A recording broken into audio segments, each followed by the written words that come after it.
freedom is never more than one generation away from extinction. We didn't pass it on to our children in the bloodstream.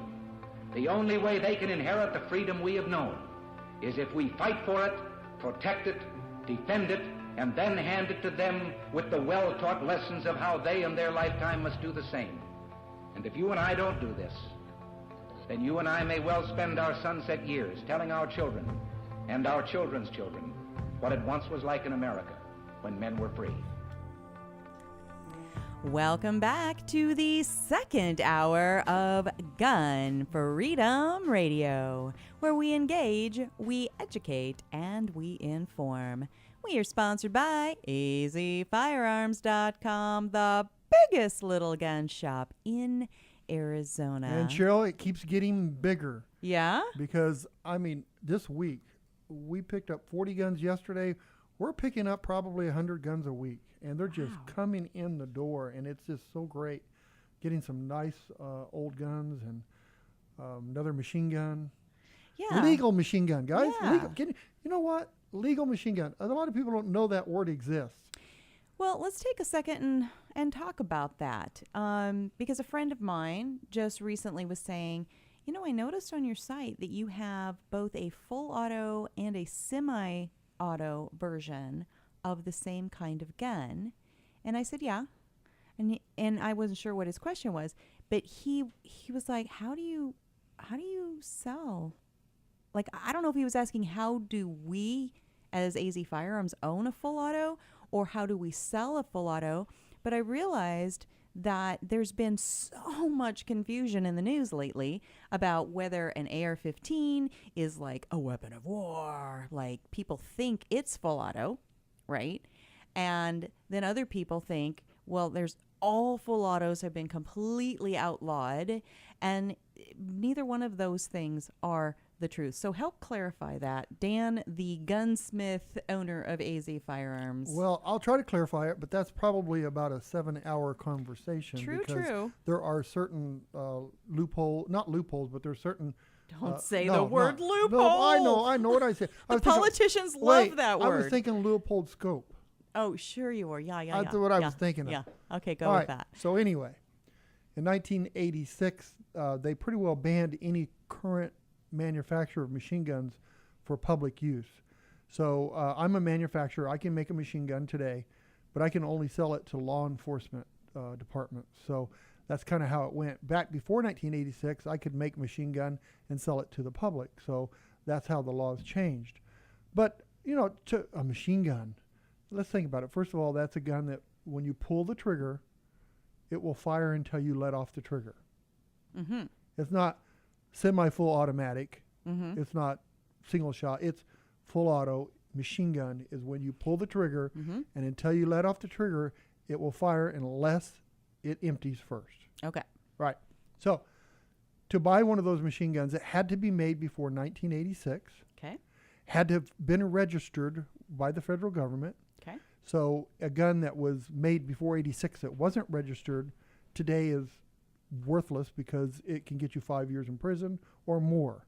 So we're talking about legal machine guns. These are guns that were registered before 86. You can buy them. What it takes to buy them, you can walk into azfirearms.com on 215 East Western Avenue in Avondale, Arizona, and you can go in there right now, and we have some machine guns for sale. How it works is you would walk in the door and say, I'd like to buy that machine gun.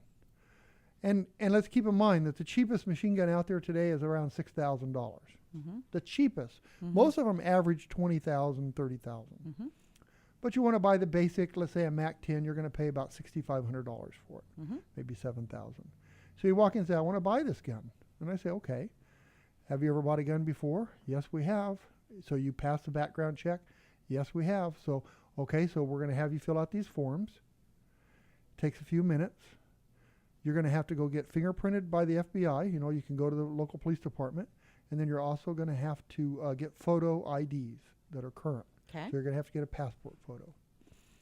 Then you're going to send that in to the ATF with a $200 check for the tax. Okay. And you're going to... That's that tax stamp that everybody keeps Right. talking about. Okay. Right. And you're going to wait about 9 to 12 months. Wow. Now, keep in mind, you're going to pay me first. Right. You're going to give me that $6,500 Right. plus tax. Right. And you're going to wait about 9 to 12 months. Now, this is not a waiting period. No, it's This for them to do a is- background check. Yes, they're They're doing checking- an extensive background check. They're gonna check everything they can about you, and they're pretty thorough about that. So 9 to 12 months later, the paperwork comes approved. It comes to me, and I call you and say, come and pick up your gun. Mm-hmm. So you come and pick up the gun. We ask you at that time, you're going to fill out a 4473, and you have to go through all the questions again to make sure that you're current with all the regulations. Mm-hmm. And then we hand you the gun. Okay. Now, you're responsible for that gun, and it's pretty serious. You've got to keep it locked. You know, it's not a regulation, but you're responsible for that gun. If something were to happen, you could be in trouble for that. Absolutely. It traced you, And so. so we hand you that gun. You have been vetted and background checked, Right. right? And there are laws against misusing it already on the books. Right. So why this is even the slightest bit gasp-worthy or shocking to people really makes me scratch my head, because it's just a tool that is used for specific things. And, the full auto, at this point, they're fun. That's what they're for. They're to go and They have are, a good time with. And, to preserve history and these kinds of things. I'm sorry, I interrupted you. What were you going to say? You're right. They are fun. And honestly, if there ever came a time to protect myself or my family, Mm-hmm. the machines would stay in the closet. Yeah. I It's would- not the one I we would- choose, I right? I'm not going to say what I would do, Mm-hmm. but I wouldn't take a machine gun. Mm-hmm. I would want something that would be a little more accurate, a little Mhm. more controlling, Mm-hmm. because they can go crazy, and they're not going to walk. No, crazy. they're not going to come out of the box and start No, shooting on their own. Exactly. They're- But when but you fire them, there's a lot they're of hard to control. firepower. They're hard to control. And you have to, and so like when we take people out shooting, we generally start them with, one Right. We'll do. projectile, one bullet in Okay. the chamber, right? And Right. then 3, right? Yeah. And then we work our way up so they can get the sense of it. And but my point is that when people just get like, well, how can you, and why would you, and those kinds of things, I'm like, by the time somebody is fully background checked and vetted and everything else, the government has given the seal of approval on the person. And then if you're worried they're going to do something bad, well, they're going to do something bad somehow, some way with something else. And there are laws already on the books. So Right. it's just, I'm really glad that you've put some structure around Well, let's that. look at the main reason. Okay. I mean, besides being fun and history, I love the history of guns. And I have several machine guns that I've collected through the years. But let's look at it this way. In 1986, or 89, let's say, you could buy a MAC-10 full auto machine gun. You had to go through the same paperwork, same everything. Okay. That's been since 1934, by the way. Okay. $200. Can you imagine a Thompson machine gun you could buy for about $40, $50 in 1934? Mm-hmm. The tax was $200. In 1934, do you know how much $200 was? It was a lot. It was a lot of money. But anyway, so back in 1989, let's say, you could buy a MAC-10 for $289. Mm-hmm. Today, they're worth $6,500 to $7,000. Mm. So let's talk about, you can have fun with it, you can invest in it. There's a lot of things you can do with a machine gun. So, and look at it this way, there are no more.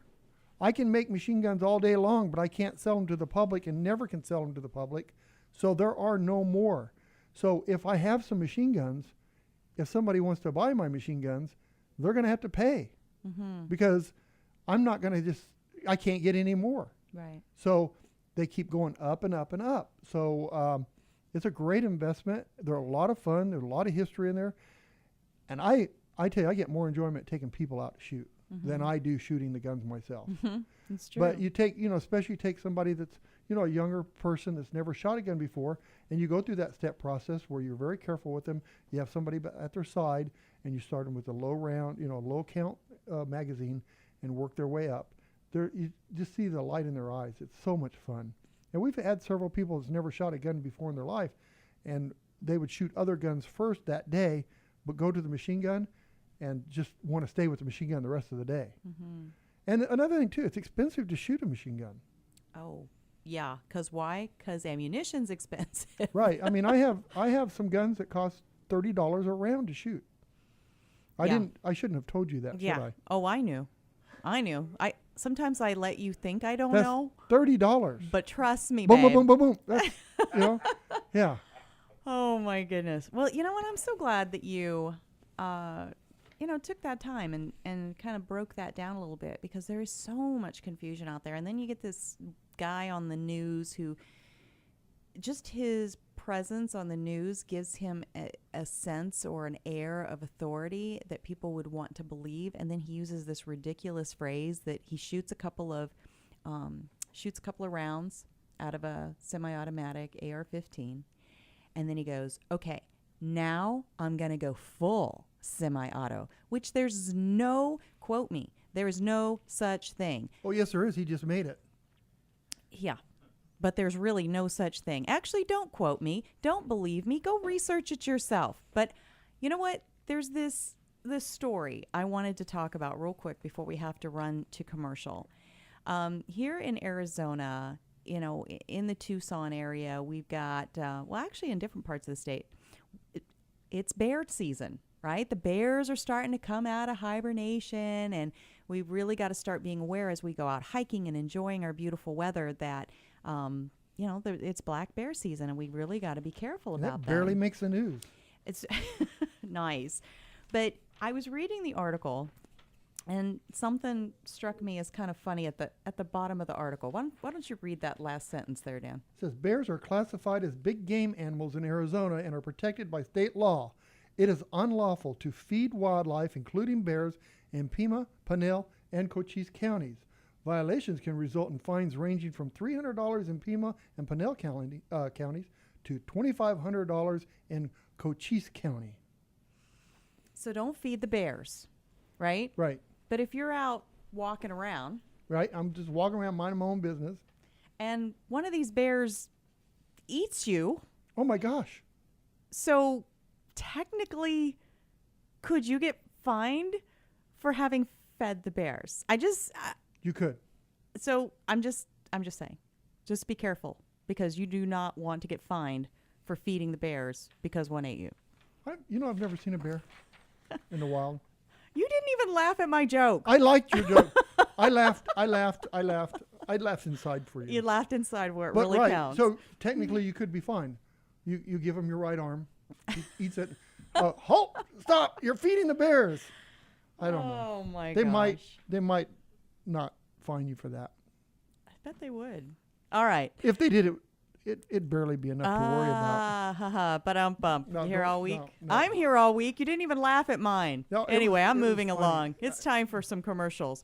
But stick around. We've got two awesome guests still on their way. We weren't able to connect with Diamond and Silk today. They just freshly were put in the news yesterday because of Ted Cruz talking with Mark Zuckerberg on the Hill.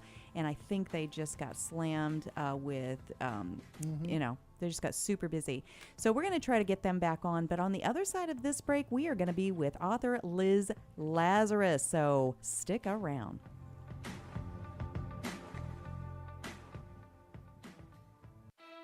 When you're working hard to beat debt, you've got to think of creative ways to get your income up. Here's an idea. Sell some stuff at auction. Start with locally owned and operated potofgoldestate.com. The owners, Dan and Cheryl Todd, have over 60 years of combined experience in selling antiques, collectibles, guns, coins, and jewelry. And over their many years in business, they've earned the trust of thousands of people just like you. Whether you're saving for a rainy day emergency fund or paying down debt, let potofgoldestate.com help you get the extra cash you need. Potofgoldestate.com will purchase your items outright, or you can consign them to their twice-a-month online auction. Pot of Gold's nationwide online auction is a great place to get top dollar for your collectibles. They specialize in everything from antiques, coins, high-end collectibles, to cars, boats, guns, and more. Get started today at potofgoldestate.com, or visit them off I-10 and Dysart Road in historic Avondale for some live auction action. For more information, visit potofgoldestate.com. That's potofgoldestate.com. GunFreedomRadio.com.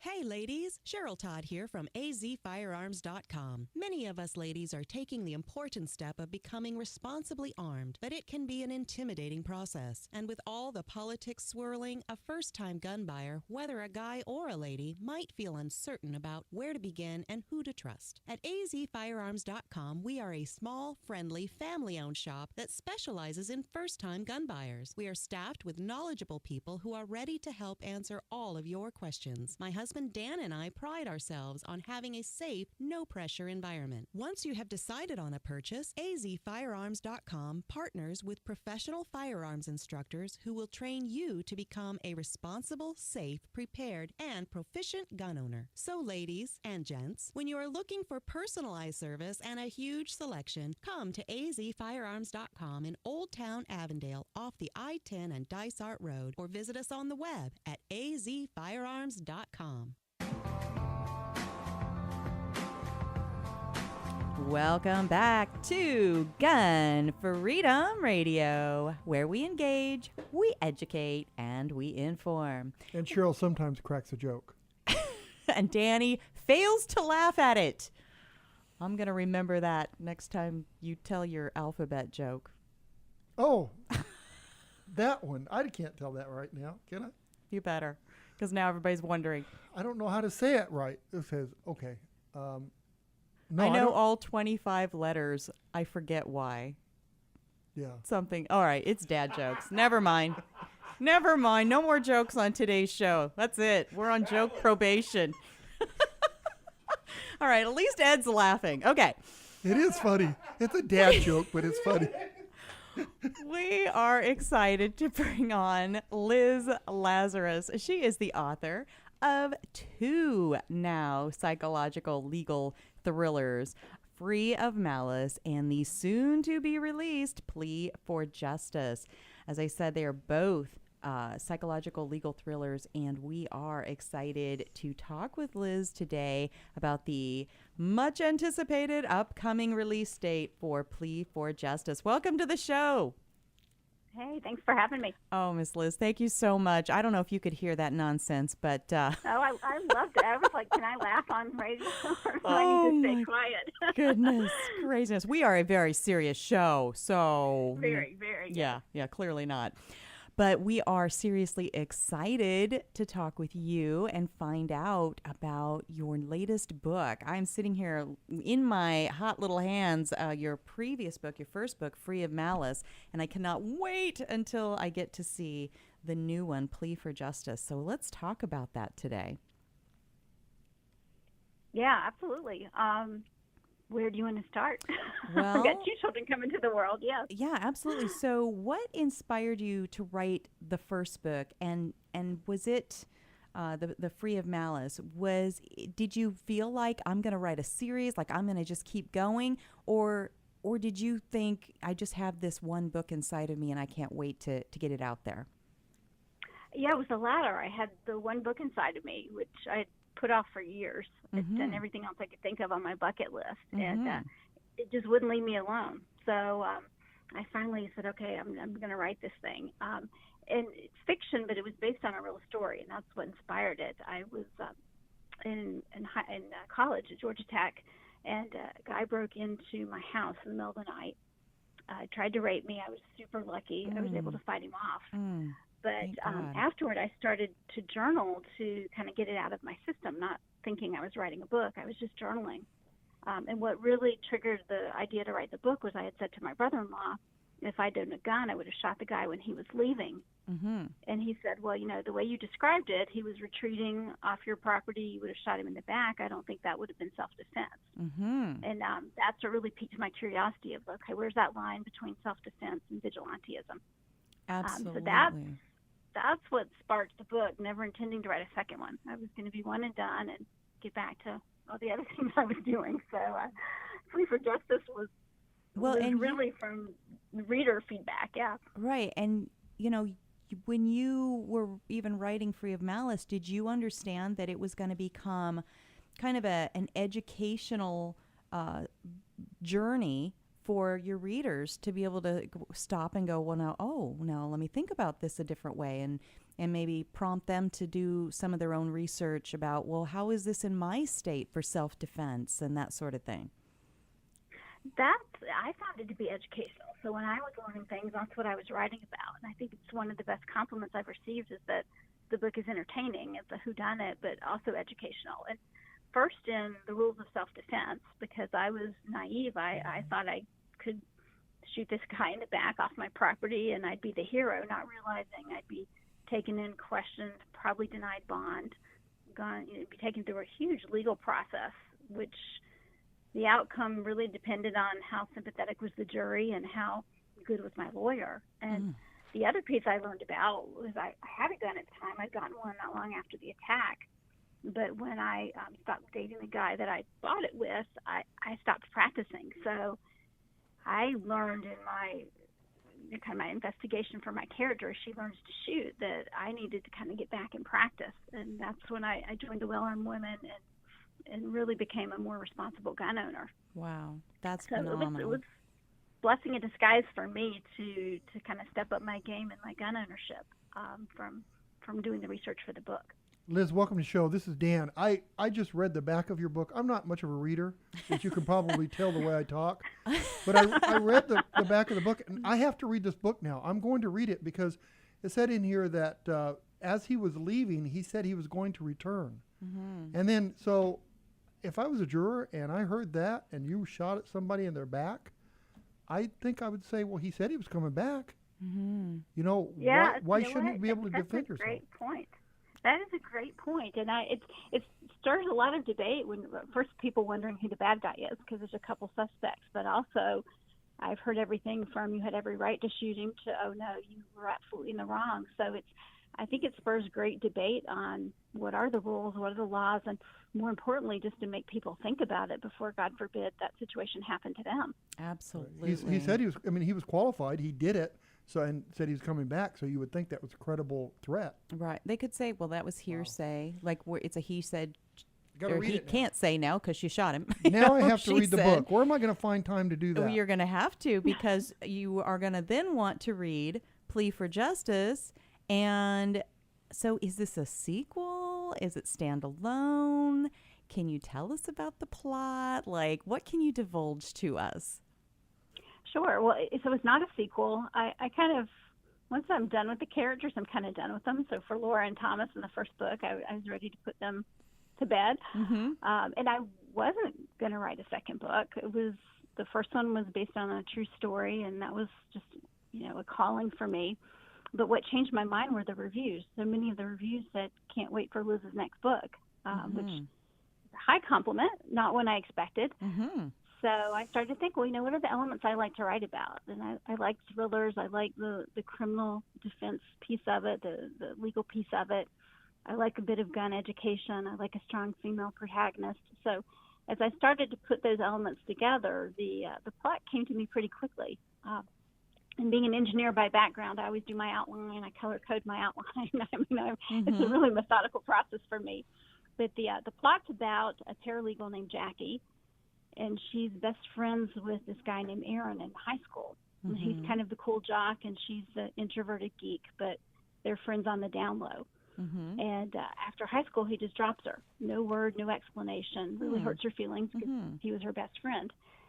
10 years later, she's off now being a paralegal at a law firm, and he is arrested for killing a girl. And he's dubbed the Snapchat killer because he posted, allegedly, pictures and video of this girl before he killed her.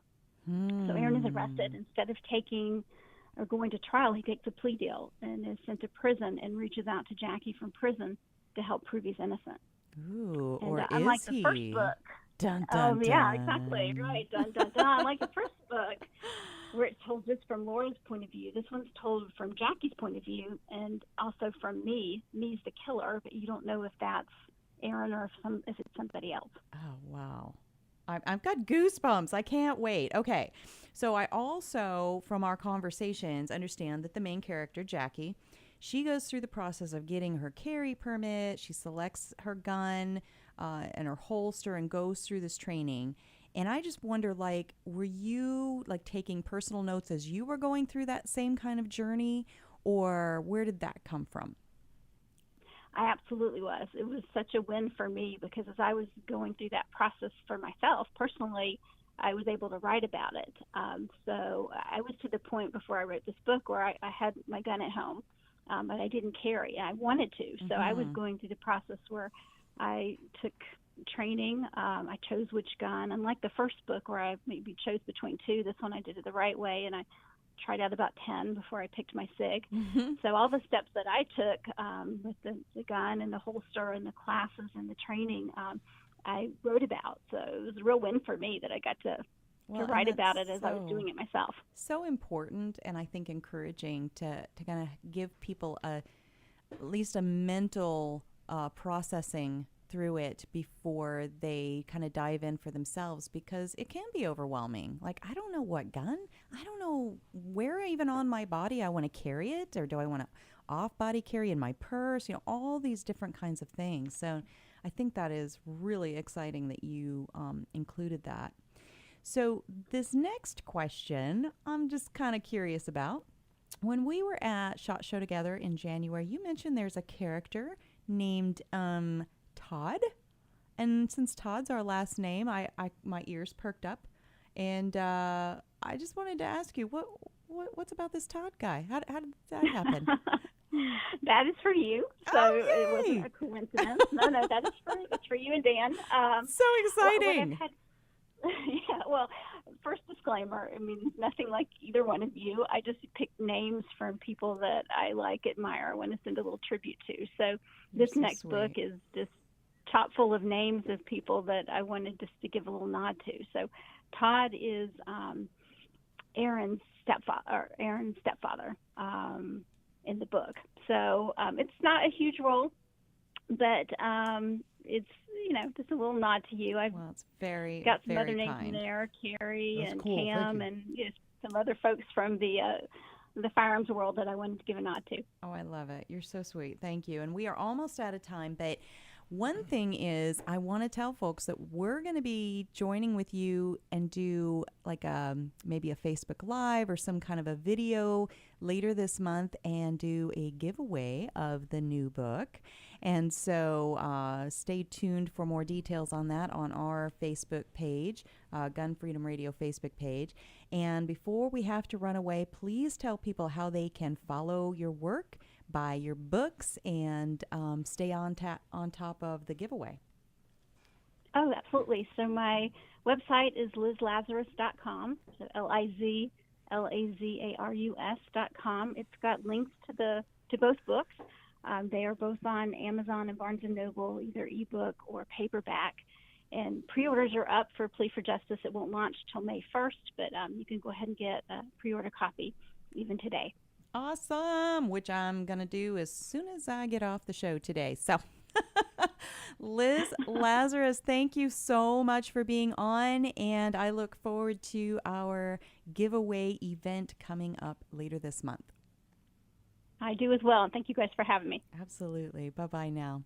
Okay, Bye-bye. We have our daughter, right? Our very own daughter, Cassie Todd Jameson, coming on right after this break.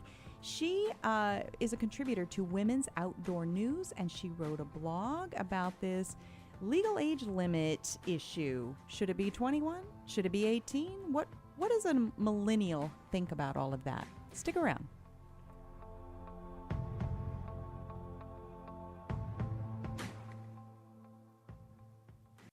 Don Collier here, letting you know that you won't get fool's gold at Pot of Gold Auction. They're the genuine article. Pot of Gold auctions off guns, coins, jewelry, and antiques of every kind. Stop in and see my friends Dan and Cheryl Todd in Avondale, Arizona for some live auction action. Or check them out on the web at potofgoldestate.com.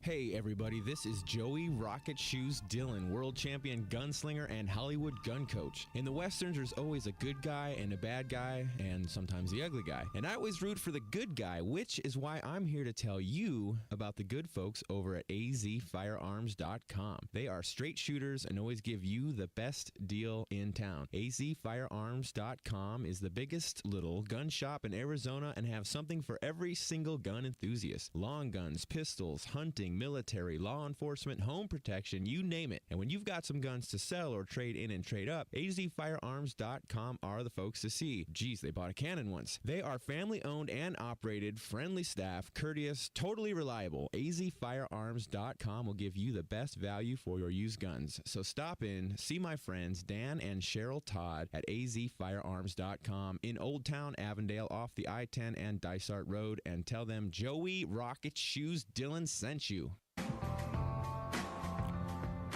Welcome back to Gun Freedom Radio, where we engage, we educate, and we inform. We are sponsored by azfirearms.com, your nationwide hometown gun shop. Well, we are excited today to bring back on the show, our daughter, Cassie Todd Jameson. Now, Cassie is a contributor to Women's Outdoor News. She's the manager of Pot of Gold Auctions. She is the social media director for AZ Firearms, Pot of Gold Auctions, and Gun Freedom Radio. And she also somehow figures out time to be a wife and a mom and a friend. And we're just really proud of the young woman that Cassie is. And she recently published an article in Women's Outdoor News talking about this legal age limit issue. So from a millennial's point of view, should it be 21? Should it be 18? Like, what's going on that you start getting some abilities when you're 16? Like, we just want to break this down and talk with a bona fide millennial, and she loves that term. Mm-hmm. Not. Welcome to the show, Cassie. Thank you. Hello. Hello. Hello, Cassie. So this thing in the Women's Outdoor News, it's an op-ed, right? It's an opinion piece. And so we want to talk to you about your opinion. So what do you think about all of this? There's these different ages where you're like sort of doled out these little pieces of adulthood, right? Right. Well, honestly, to be completely honest, I was a little nervous to write this one because it's the first one that's really my opinion. Right. So it could be controversial, right? Yeah. And you're like, we'll let mom and dad take those things. Do you sometimes have trouble saying your opinion? Yeah, no. Not you and mom. Well, so for me, this has just been something that I've always kind of struggled with in the sense of, so at 16, you get to drive and you're given out certain level of responsibilities, which I think is good. You're slowly handed responsibilities, I think is a good thing. Okay. But then you turn 18 and, for all anybody has to say, at 18, you're an adult. Right. But I don't really think you are an adult. I said in my article, you're adult-ish, because you can buy property. Okay. You can buy cigarettes. Mm-hmm. You can get married. Like I did at 18. Like I did at age, and I did at 20. Mm-hmm. But you have other rules that you can't do. So you can't drink. Okay. You can't gamble. In some states, that's a little different in some areas. Mm-hmm. And you can't own a handgun. So this has always been something that is just kind of wacky in my mind. So you're an adult. You can go in the military, you can fight for our country, but you can't have a beer. Yeah. You can own a long gun, but you can't own a handgun. Why? Yeah. So the logic train leaves the tracks, right? Yeah. So it's not as much as, like, I don't want to be the opinion on if 18-year-olds should have all of those rules or not. I'm not claiming that I know the right answer to that at all. Okay. I just think at 18, if we are considered adults, then we're considered adults, and I think that gambling and drinking and handguns, not all at the same time maybe, but all of those things Good point. should be given to you because you're an adult. So you're basically saying 18, pick a side, right? Pick one and make it consistent. Exactly. So it's either 18 or it's 21. And pick it, and let's just make everything that, so that there aren't these gray areas. And like, I I don't understand that. So it's something I just don't understand. And so then when they recently started talking about raising the age limit to purchase long guns to 21, that's when I kind of got fired up about it, because I just looked at my own example, which if you read the article or are going to read the article, there's some spoilers in there. But I was married at age 20, as you guys know. So I couldn't drink at my own wedding. Right. But I could own property. We were shopping for a house, Jason, my husband, and I, and all these other things that go along with being an adult. But I still couldn't drink, and I still couldn't own a handgun. Right. In my own home. Right. I mean, Jason could because he's older, but I can't. And so we're supposed to be equals at this point, too, because we're married.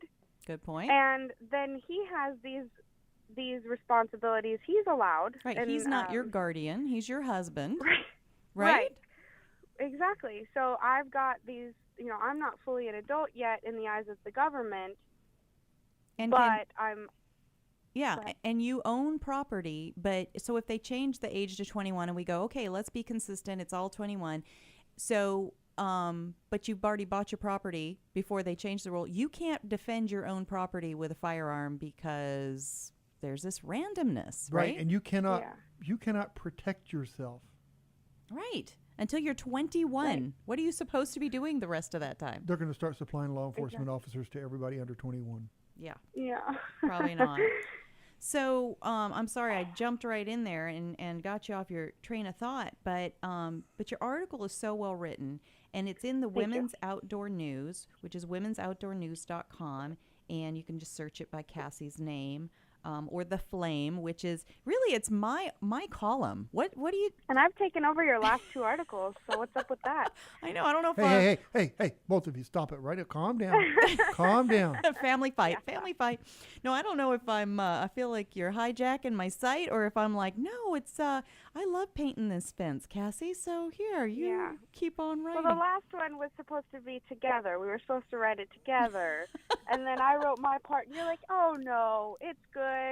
It really, I'm not going to write my part. No, it really was good. And that one was the millennials' perspective on the SHOT Show in Las Vegas. Yeah. And just kind of like, so from your perspective, what new products, what new features did you see as, what drew your eye? And I think that is super important for anybody that's in the firearms business or in marketing or that sort of thing.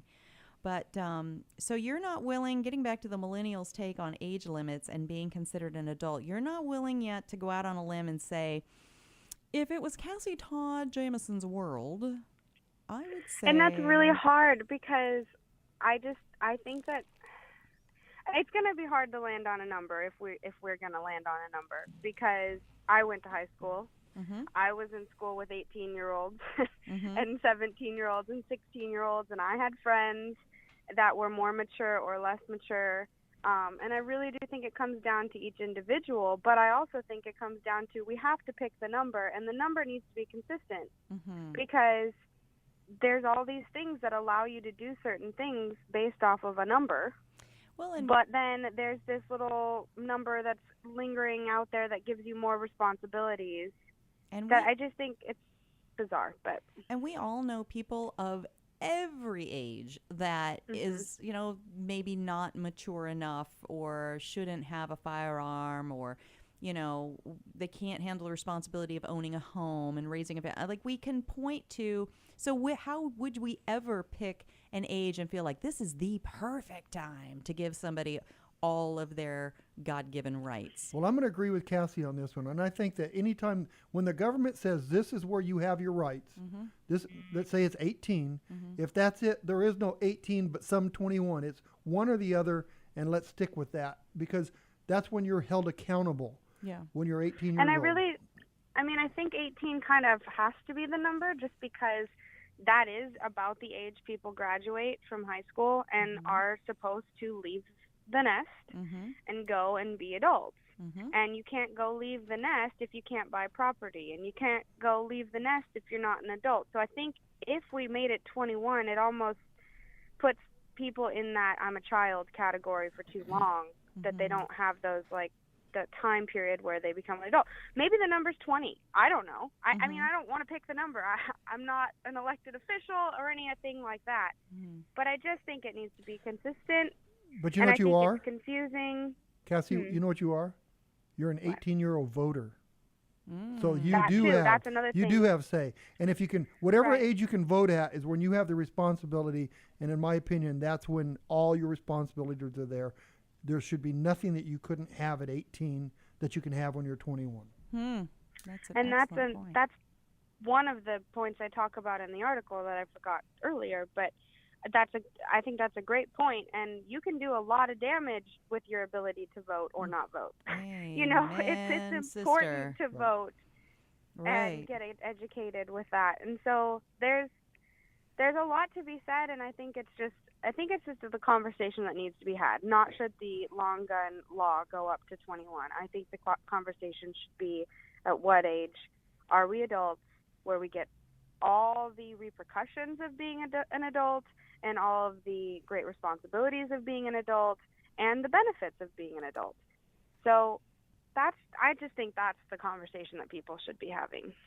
Well, I could not agree with you more. And the sentence or two that you end your article with, I think kind of wraps everything else back up, because if the reason that people are wanting to change the laws for what age you can own a firearm, if their reason is because they think that people are going to do the wrong thing with their rights and their freedom, then they're basically saying that well, okay, we're afraid that somebody's going to go and kill people. They're too young, so they're going to end up killing people.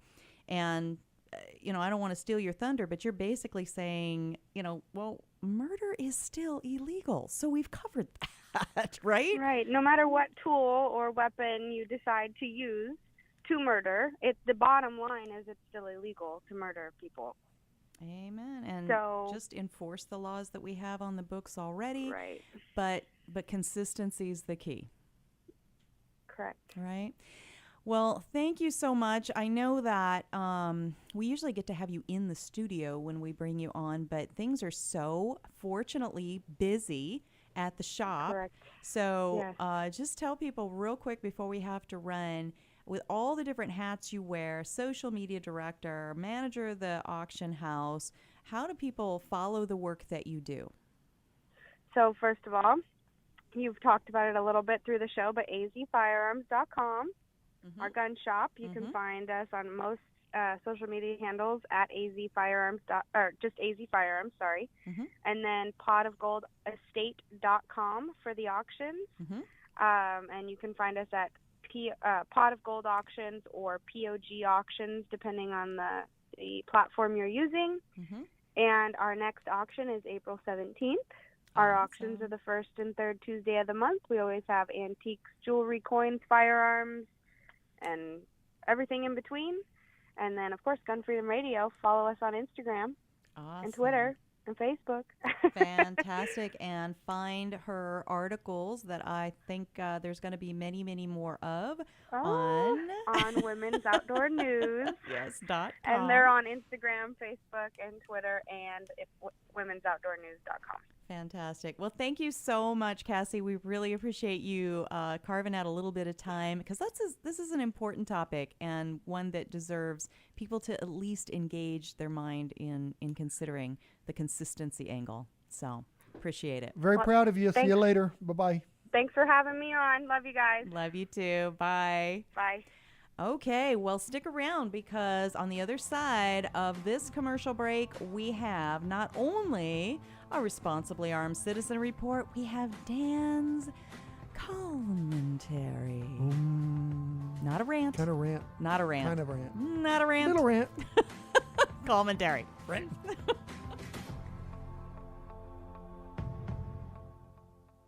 And we're back with Cheryl Todd talking about the huge gun buying event at azfirearms.com. Oh, AZ, I get it, as in Arizona. Yes, but... Oh, or AZ, as in everything from A to Z. Well, yes, that too. But what I'm telling everybody about is that azfirearms.com is having a huge gun buying event to buy your old firearms all across Arizona and everything from A to Z. That's great news. See, my grandpa left me an old shotgun and it's just sitting on a closet shelf at home, so I can bring that into azfirearms.com and sell my gun? Absolutely. azfirearms.com buys, sells, trades, and even consigns your old firearms. Any vintage, any style, military, long guns, handguns, hunting, or home protection. Single items or entire collections. We offer the highest value for your used firearms in a safe and friendly environment, staffed by knowledgeable people. azfirearms.com is in Old Town Avondale off I-10 and Dysart Road. Come on down to the huge gun buying event every day through the end of the month at the biggest little gun shop in Arizona. And for all your firearm and ammo needs, visit azfirearms.com. For straight shooting, look to the biggest little gun shop in the West, azfirearms.com, where they have everything you need to be a safe and responsible gun owner. Huge selection and a friendly and knowledgeable staff. They're my nationwide hometown gun shop, and you should make it yours too. And when you go, tell them old Don Collier sent you. Welcome back to Gun Freedom Radio, where we engage, we educate, and we inform. We are sponsored by azfirearms.com, the biggest little gun shop in Arizona. Well, this is the part of the show that I am so glad we take time to do, because we are able to bring you news stories that about self-defense that you're not going to hear on what they call the mainstream media. And we are excited to bring them to you here on Gun Freedom Radio. Fights a never-ending battle for truth, justice, and the American way. So responsibly armed citizens use guns 2.5 million times a year for self-defense. And 200,000 times a year, a woman prevents a sexual assault because she was armed. Somehow we don't hear those stories on network news, but we are, as I said, proud to bring them to you here on Gun Freedom Radio. And today I want you to just take a deep breath. I want you to just imagine for a moment. You're coming home from work after a long day. You work the late shift, so it's 3 a.m. as you pull into your driveway. It's dark, it's quiet outside, and most of your neighbors have long since snuggled into bed and drifted off to sleep. There's nothing special about today. There's no signs that your life is about to be changed forever. Nothing to alert you that danger, and two of his friends are lurking nearby. They're waiting for you to turn off your headlights, open your car door, and step headlong into their evil plans. This is the scene that played out for one woman in Texas just this very week. Alone in the dark, her eyes likely not yet adjusted to the dim light, her mind distracted with the thoughts of the day, her hands likely full of the kinds of things that we carry into the house with us: keys, phone, purse, lunchbox. Danger is a planner, and he looks for these very moments to strike. Danger often comes in packs, and on this night he has brought helpers.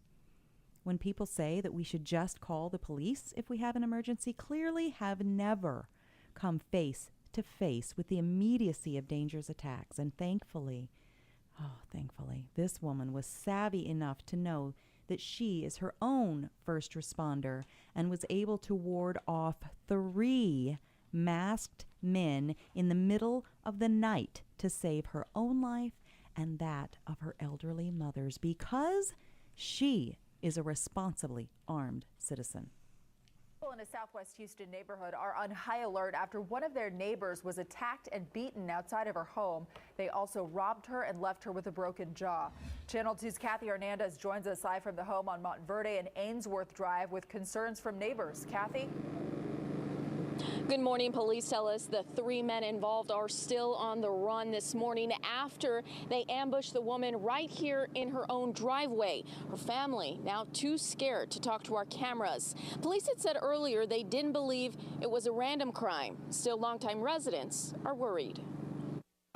Yeah, it's good. Ms. Tran walks her dog every morning, alarmed to hear about a brutal attack along her route, a route she thought was safe. Don't see nothing here. It's quiet here. Police say a 52-year-old woman pulled into her driveway on Montverde and Chadbrook just before 3 this morning. They say 3 men wearing masks and carrying guns attacked her. Police say they demanded money, grabbed her by the neck, and tried to get inside the house. In the meantime, her elderly mother called police. She was able to get inside the house. At that point, the males apparently kicked the window in, tried to get in the house. The original female obtained a pistol. She ran out and started shooting at the suspects. The suspect jumped in the car and left. It's always real quiet. We don't get very little traffic. It's about nothing. Something like that happening is it's pretty unusual.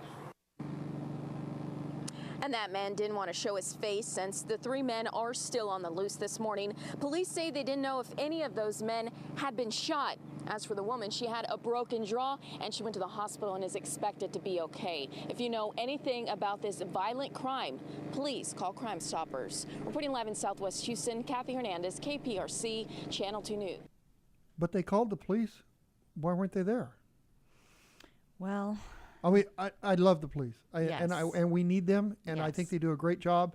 We have 100% respect for law enforcement. Yes. However, they can't be there. It takes you 30 seconds to a minute to make the phone call, to connect to 911. 911 has to connect you to the police, and then the police have to respond. Give it, even in the best situation. If he's across the street, it still takes another minute. In the meanwhile, you got your broken jaw. Yeah. You got and they had guns. Yeah. So please understand that for you, the anti-right restrictors out there. Please understand that. Yeah.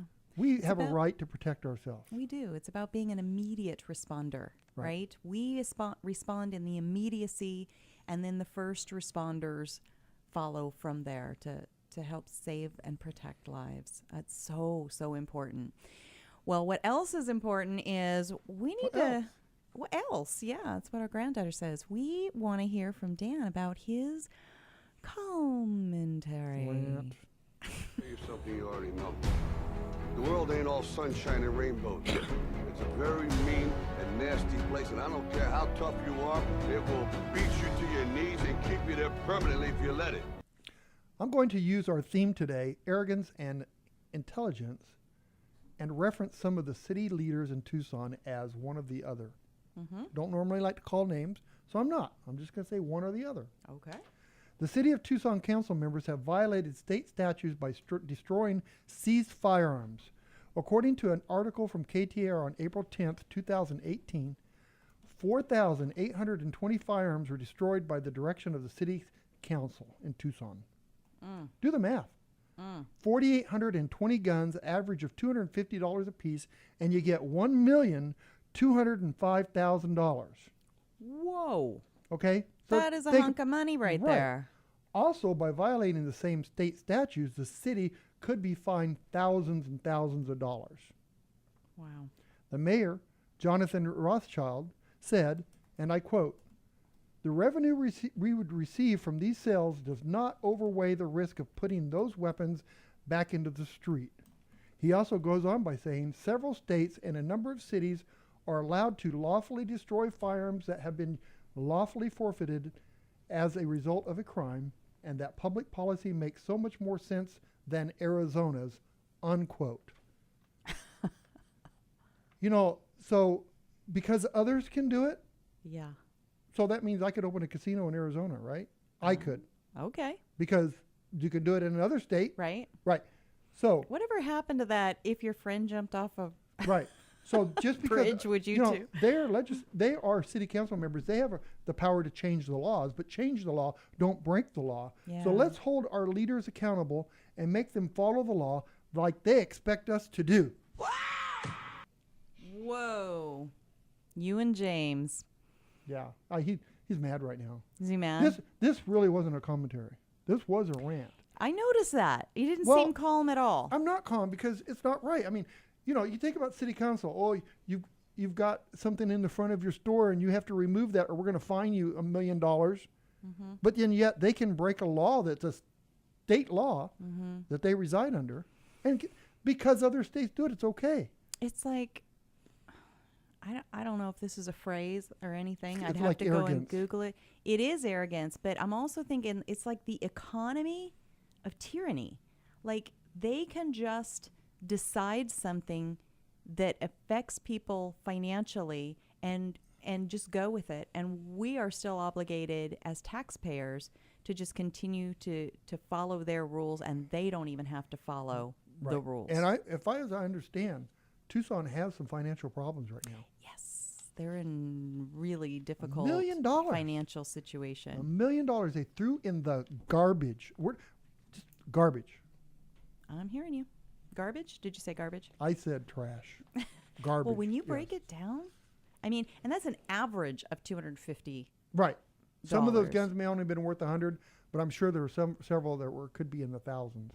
So I know we have to wrap up and do our closer, but on that point, we just recently saw, I don't know if I showed this to you or not, but it was on Instagram, and I haven't shared it yet, but a gentleman was showing that, in one of these buyback programs, I think it was in New York, somebody had taken a 2x4 piece of wood, stuck a barrel, a long gun barrel, like a rifle barrel, in the wood, called it a rifle, and sold it in the buyback program for, I think long guns they were giving $100 for.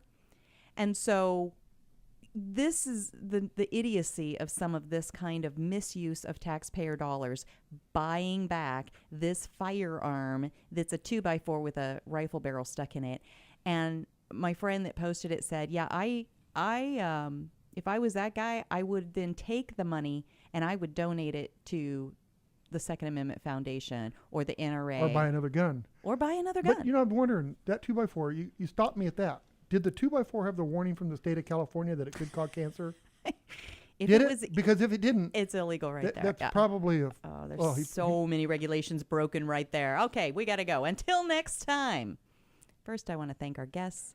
I want to thank our tech crew. I want to thank our listeners. What we do here couldn't be done and would have no meaning without all of you. So I want to thank Cheryl for her hard work. Well, and I want to thank Dan for his hard work and laughing at my jokes in the future. When I make a joke, you have to laugh. I laughed yesterday. Yeah, that's true. Okay.